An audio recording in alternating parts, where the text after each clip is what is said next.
Hello, everybody, and welcome to Mavericks RCT2 reviews for Head-2-Head-9. I'm doing this specifically mostly just to get my thoughts down in a more succinct format, as I prefer talking to writing. But anyway, quick explanation for those of you who might not know what Head-2-Head-9 is. Head-to-Head-9, or Head-to-Head, is a contest held on New Element, anydesigns.com, held once every 3 years or so. Basically pits 6 teams against each other in a round robin head-to-head style format where teams will make a park, and then that park will go up against another park, and then the community will vote on which park they think is the best.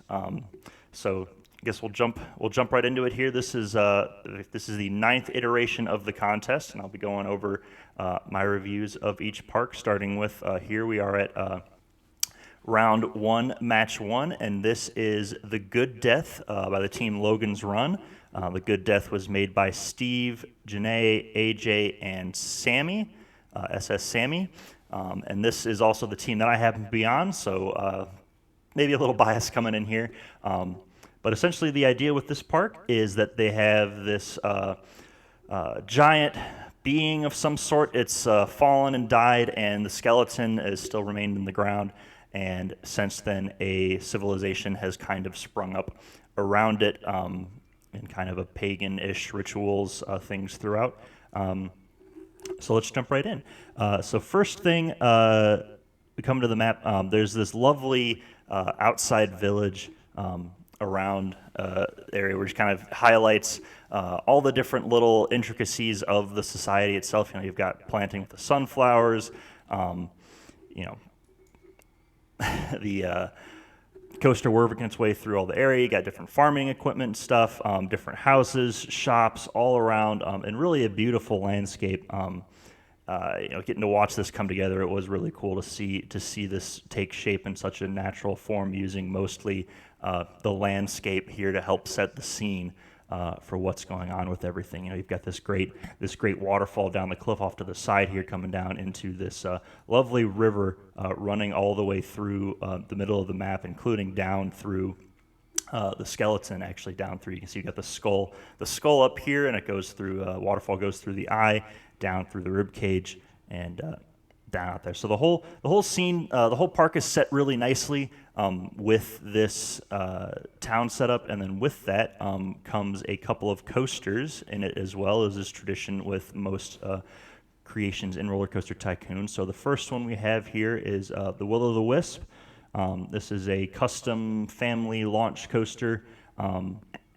Pretty short, simple layout. Drop down into a launch, helix wrapping up around the wooden coaster as it rises all the way up.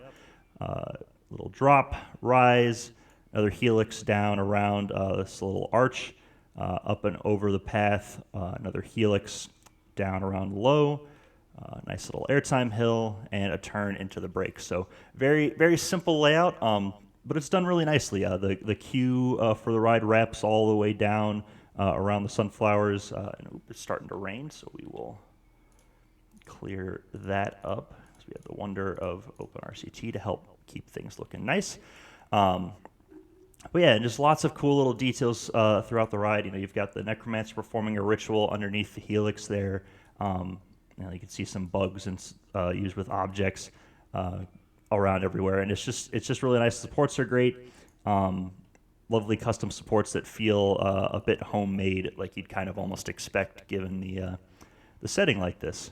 And then obviously great interaction with the path and the landscaping, and the other nice interaction there with the wooden coaster as well.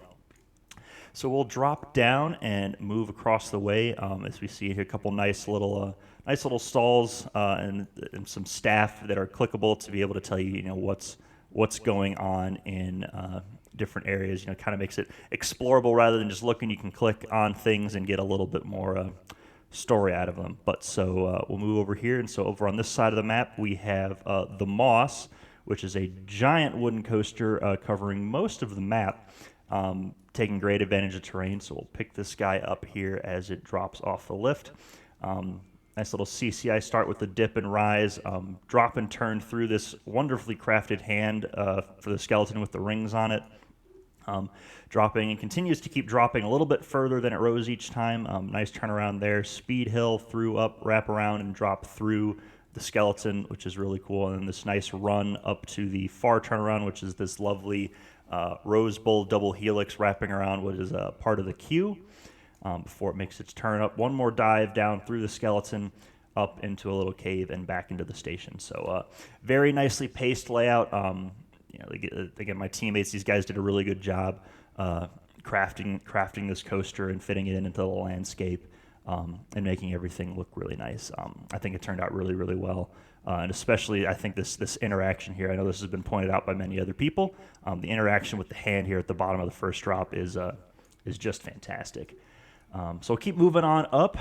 Next up, we've got a couple more stalls as we rise higher up towards the top of the map, and we've got the Ritual, a nice little custom hacked ride, custom hacked teacups, nice little, makes it look like a little, fits well, it looks like a little dance around like you'd see in some sort of pagan ritual, and looks really nice. And as we keep coming up, a couple little hobbit holes here, existence as it gets a little bit, we've got some, I can't remember, I think they're people in cages as it gets a little darker, more of the ritual, maybe some sacrifices there. And again, just I want to highlight too the skeleton head. It turned out really nice.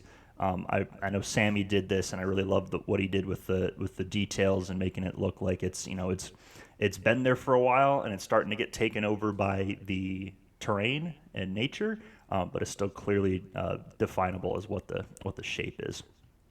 So then we come up to, we've got this nice little funky mechanism for an elevator and a staircase up to the top of the map here, which has this old ruins of a church of some sort, probably church for it would have been even before, or just before this current civilizations there. This would have been there before, maybe worshiping the god as they saw it or whatnot. But again, lovely landscaping, some great use too of a bit more negative space.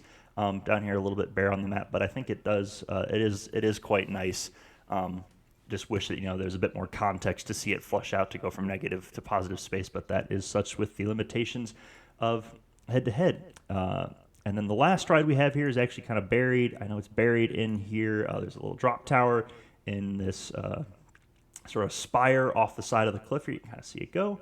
But lovely setting in there. Nice little extra interaction with the wooden coaster there. Again, beautiful setting, beautifully done staircase. And yeah, just overall looks really nice. I guess this was the team that I was on, so I got to see this come together. It was a great park to see come together, and really happy with the outcome the guys had for this. Unfortunately, for round one, match one, this was not the winner.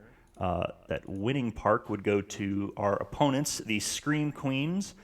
This is Drowned by the Scream Queens. This was built by Alex, Robbie92, and Coaster Creator 9. And what we have here is a perhaps dark look into what life might be like in the future. As we see, we've got a very flooded London. It's made obvious too with the giant, super cool, super well done London Eye. Here in the middle, kind of a good iconic landmark to set the stage for where you're at, especially with it, with the water being risen up as high as it is, making it very obvious where this is supposed to represent in the game. And this park as a whole, I can't say I'm surprised that it won. It's super well done, super detailed, lots of cool little stuff. Cool little things to explore. You got these great boats. You got Bodie McBoatface there. Like I said, the eye itself. We've got the evergreen hiding back here, or the Everspring, I guess they've called it. But just lots of really cool architecture, lots of really cool things to set the stage of this being a post-apocalyptic setting. So you've got these wonderful canopies that are very clearly, made with whatever material they kind of had, and strewn about on top. And they're all over the place, providing shade because obviously If this is flooded as much, we can assume global warming happened, and it is quite hot. So it does make sense having all those over there. And then again, great details with the overgrown foliage. Looks really good. Sets the scene super well. But let's dive into some more of the specifics here. So we will start off with the first coaster here, the water coaster. This is the Lifeboat Reserve Squadron. It's an interesting little ride. It definitely, I don't know if it entirely feels to me like it was as ragtag put together as maybe some of the other bits of the map were, but it is still really nice. It's a really cool design. Lovely interaction with everything in there. And so you come up, I think this is the second drop actually that we were picking up there, but lovely interaction. Great way to kind of tour the whole area, have the whole ride. It kind of takes you on a tour of the area, at least on this half of the map. And really, it's for a park that is submerged in water. It makes a lot of sense too to have a water coaster be a part of that and be able to use and utilize all the water that is around the map. And you can see kind of going off on a tour here into inside this building here.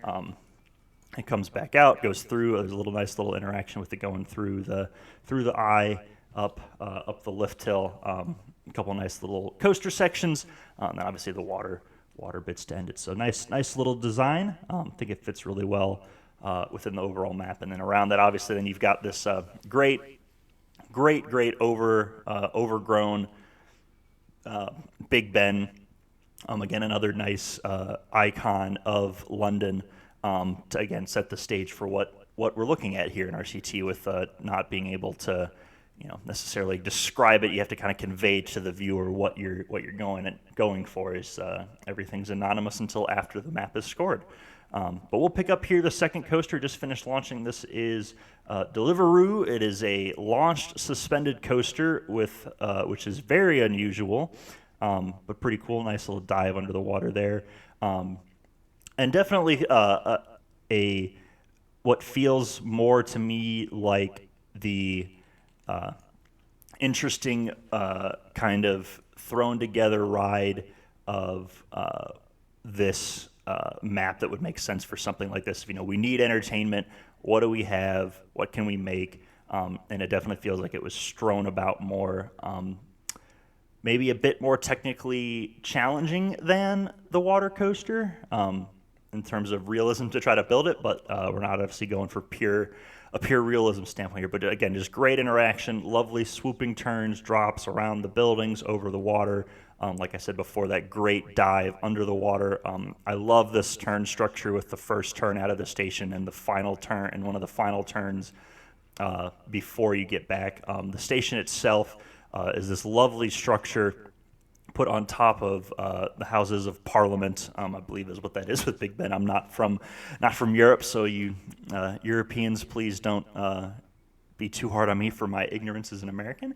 But if I'm wrong, but it's just super cool. Again, it feels thrown in terms of like thrown together by the people that were there. They had to make do again these awesome bridges between the roofs, the canopy covers, the station itself, and there's lots of stuff like that throughout the map. Really set this scene up so well. And there's lots of little details to explore and discover that I wouldn't have time to go through all of them, and for how short I'm trying to make these videos. But just lovely stuff. And like I said, this did end up winning the vote. It won by a score of 43-40 over the Good Death. So very close match. Hard fought, but well earned by the Scream Queens. And again, just a lot of lovely stuff to look at here.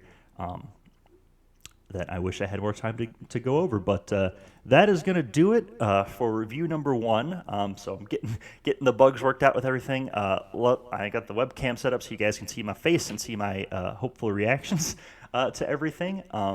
Planning on doing this for each match in head-to-head, so hopefully I can get caught up on these so it doesn't take too long to get through all of them. But thank you very much for watching, and we will see you next time. Bye.